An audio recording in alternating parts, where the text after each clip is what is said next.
How alcohol causes mental and moral changes. The transforming power of alcohol is marvelous, and often appalling. It seems to open a way of entrance into the soul for all classes of foolish, insane or malignant spirits, who, so long as it remains in contact with the brain, are able to hold possession. Men of the kindest nature when sober, act often like fiends when drunk. Crimes and outrages are committed, which shock and shame the perpetrators when the excitement of inebriation has passed away. Referring to this subject, Dr. Henry Monroe says, "It appears from the experience of Mr. Fletcher, who has paid much attention to the cases of drunkards, from the remarks of Mr. Dunn, in his medical psychology, and from observations of my own, that there is some analogy between our physical and psychical natures, for, as the physical part of us, when its power is at a low ebb, becomes susceptible of morbid influences which, in full vigor, would pass over it without effect, so when the psychical synonymous with the moral part of the brain has its healthy function disturbed and deranged by the introduction of a morbid poison like alcohol, the individual so circumstanced sinks in depravity, and becomes the helpless subject of the forces of evil, which are powerless against a nature free from the morbid influences of alcohol. Different persons are affected in different ways by the same poison. Indulgence in alcoholic drinks may act upon one or more of the cerebral organs, and, as its necessary consequence, the manifestations of functional disturbance will follow in such of the mental powers as these organs subserve. If the indulgence be continued, then, either from deranged nutrition or organic lesion, manifestations formerly developed only during a fit of intoxication may become permanent, and terminate in insanity or dipsomania. M. Flourens first pointed out the fact that certain morbific agents, when introduced into the current of the circulation, tend to act primarily and specially on one nervous center in preference to that of another, by virtue of some special elective affinity between such morbific agents and certain ganglia. Thus, in the tottering gait of the tipsy man, we see the influence of alcohol upon the functions of the cerebellum and the impairment of its power of coordinating the muscles.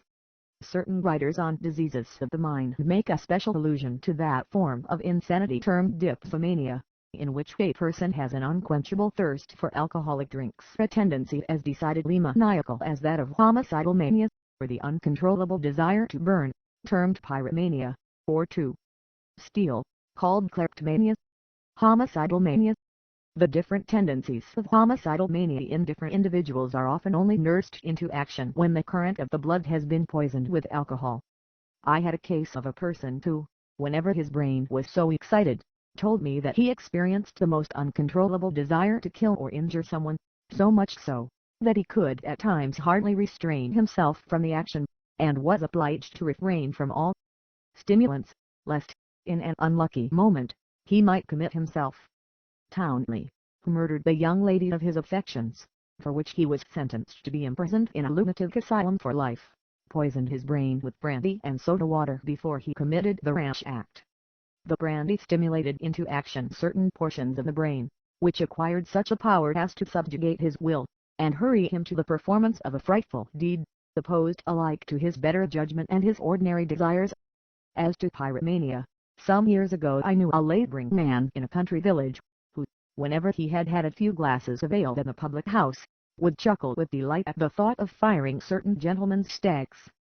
Yet, when his brain was free from the poison, a quieter, better disposed man could not be. Unfortunately, he became addicted to habits of intoxication, and, one night, under alcoholic excitement, fired some stacks belonging to his employers, for which he was sentenced for 15 years to a penal settlement, where his brain would never again be alcoholically excited. Kleptomania. Next, I will give an example of kleptomania. I knew, many years ago, a very clever, industrious and talented young man, who told me that whenever he had been drinking, he could hardly withstand the temptation of stealing anything that came in his way, but that these feelings never troubled him at other times. One afternoon, after he had been indulging with his fellow workmen in drink, his will, unfortunately, was overpowered, and he took from the mansion where he was working some articles of worth, for which he was accused, and afterwards sentenced to a term of imprisonment. When set at liberty he had the good fortune to be placed among some kind-hearted persons, vulgarly called teetotalers, and, from conscientious motives, signed the pledge, now above 20 years ago. From that time to the present moment he has never experienced the overmastering desire which so often beset him in his drinking days to take that which was not his own. Moreover, no pretext on earth could now entice him to taste of any liquor containing alcohol, feeling that, under its influence, he might again fall its victim. He holds an influential position in the town where he resides. I have known some ladies of good position in society, who, after a dinner or supper party, and after having taken sundry glasses of wine, could not withstand the temptation of taking home any little article not their own, when the opportunity offered, and who, in their sober moments, have returned them, as if taken by mistake. We have many instances recorded in our police reports of gentlemen of position, under the influence of drink, committing thefts of the most paltry articles, afterwards returned to the owners by their friends, which can only be accounted for, psychologically, by the fact that the will had been for the time completely overpowered by the subtle influence of alcohol. Loss of mental clearness. Alcohol, whether taken in large or small doses, immediately disturbs the natural functions of the mind and body, is now conceded by the most eminent physiologists. Dr. Printon says, mental acuteness, accuracy of conception, and delicacy of the senses, are also far opposed by the action of alcohol, as that the maximum efforts of each are incompatible with the ingestion of any moderate quantity of fermented liquid. Indeed, there is scarcely any calling which demands skillful and exact effort of mind and body, or which requires the balanced exercise of many faculties, that does not illustrate this rule. The mathematician, the gambler, the metaphysician, the billiard player, the author, the artist, the physician, would, if they could analyze their experience aright, generally concur in the statement, that a single glass will often suffice to take, so to speak, the edge off both mind and body, and to reduce their capacity to something below what is relatively their perfection of work. The train was driven carelessly into one of the principal London stations, running into another train, killing, by the collision, 6 or 7 persons, and injuring many others. From the evidence at the inquest, it appeared that the guard was reckoned sober, only he had had 2 glasses of ale with a friend at a previous station. Now, reasoning psychologically, these 2 glasses of ale had probably been instrumental in taking off the edge from his perceptions and prudence, and producing a carelessness or boldness of action which would not have occurred under the cooling, temperate influence of a beverage free from alcohol. Many persons have admitted to me that they were not the same after taking even 1 glass of ale or wine that they were before, and could not thoroughly trust themselves after they had taken this single glass. Impairment of memory. An impairment of the memory is among the early symptoms of alcoholic derangement. This, says Dr. Richardson, extends even to forgetfulness of the commonest things, to names of familiar persons, to dates, to beauties of daily life. Strangely, too, he adds, this failure, like that which indicates, in the aged, the era of second childishness and mere oblivion, does not extend to the things of the past, but is confined to events that are passing. On old memories the mind retains its power, on new ones it requires constant prompting and sustainment. In this failure of memory nature gives a solemn warning that imminent peril is at hand. Well for the habitual drinker if he heed the warning. Should he not do so, symptoms of a more serious character will, in time, develop themselves, as the brain becomes more and more diseased, ending, it may be, in permanent insanity. Mental and moral diseases. Of the mental and moral diseases which too often follow the regular drinking of alcohol, we have painful records in asylum reports, in medical testimony and in our daily observation and experience. These are so full and varied, and thrust so constantly on our attention, that the wonder is that men are not afraid to run the terrible risks involved even in what is called the moderate use of alcoholic beverages. In 1872, a select committee of the House of Commons, appointed to consider the best plan for the control and management of habitual drunkards, called upon some of the most eminent medical men in Great Britain to give their testimony in answer to a large number of questions, embracing every topic within a range of inquiry, from the pathology of inebriation to the practical usefulness of prohibitory laws. In this testimony much was said about the effect of alcoholic stimulation on the mental condition and moral character. One physician, Dr. James Crichton Brown, who, in 10 years' experience as superintendent of lunatic asylums, has paid special attention to the relations of habitual drunkenness to insanity, having carefully examined 500 cases, testified that alcohol, taken in excess, produced different forms of mental disease, of which he mentioned four classes: 1. Mania hypotu, or alcoholic mania; 2. The monomania of suspicion; 3. Chronic alcoholism, characterized by failure of the memory and power of judgment, with partial paralysis generally ending fatally; 4. Dipsomania, or an irresistible craving for alcoholic stimulants, occurring very frequently, paroxysmally, and with constant liability to periodical exacerbations, when the craving becomes altogether uncontrollable.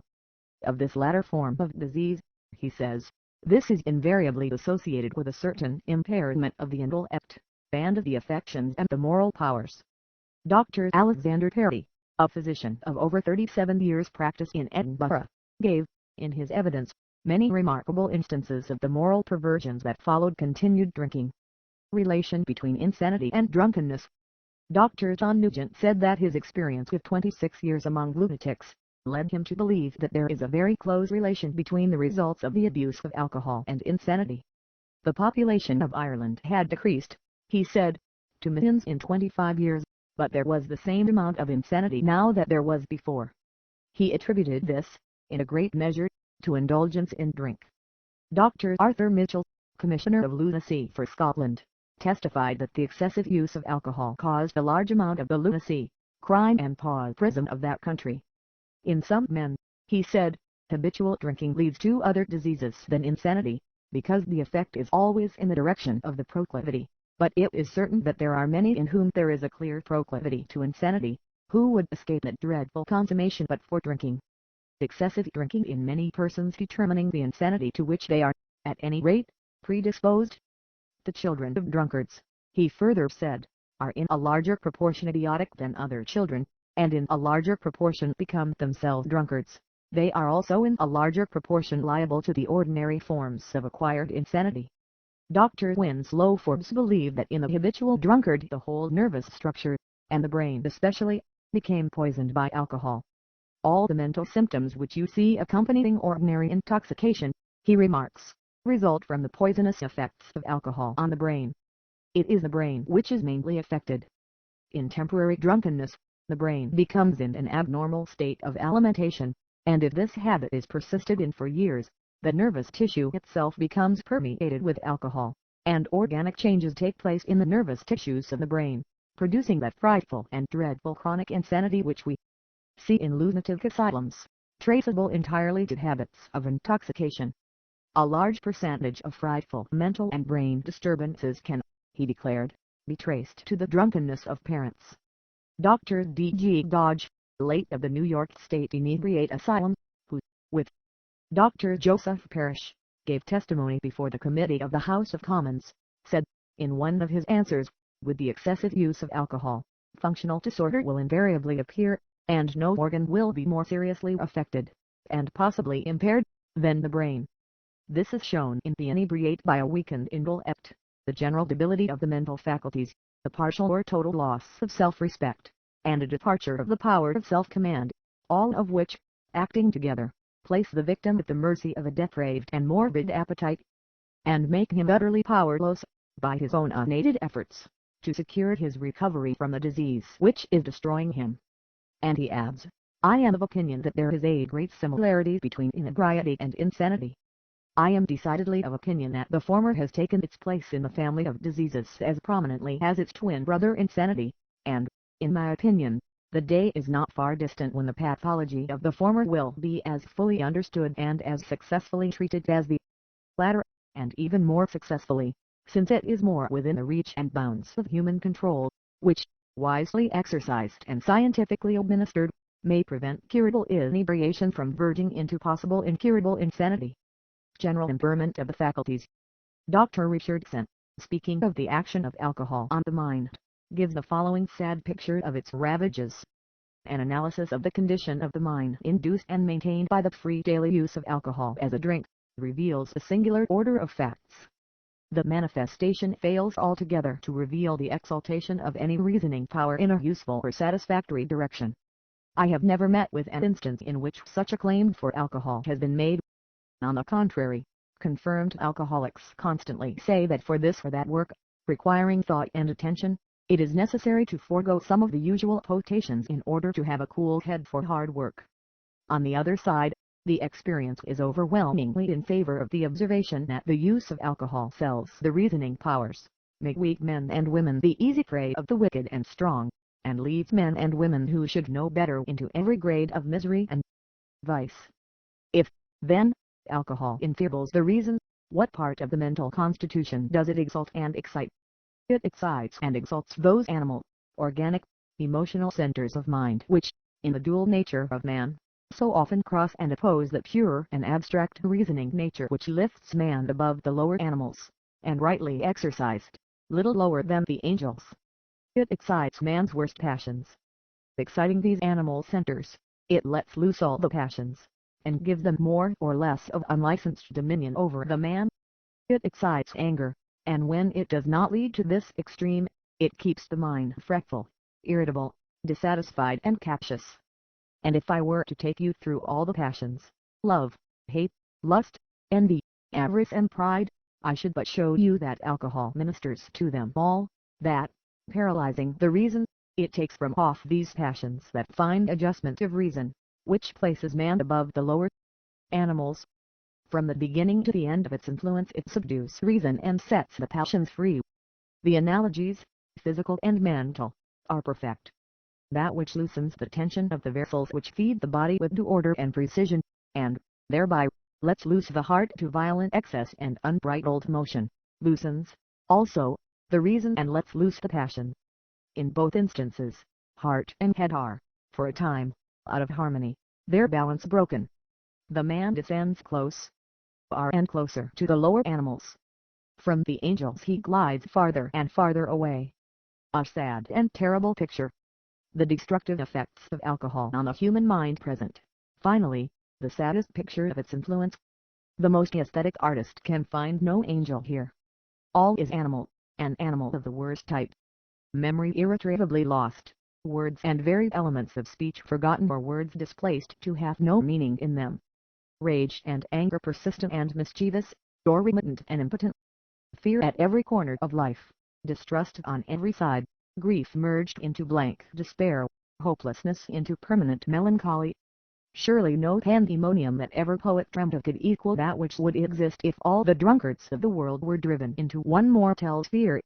As I have moved among those who are physically stricken with alcohol, and have detected under the various disguises of name the fatal diseases, the pains and penalties it imposes on the body, the picture has been sufficiently cruel.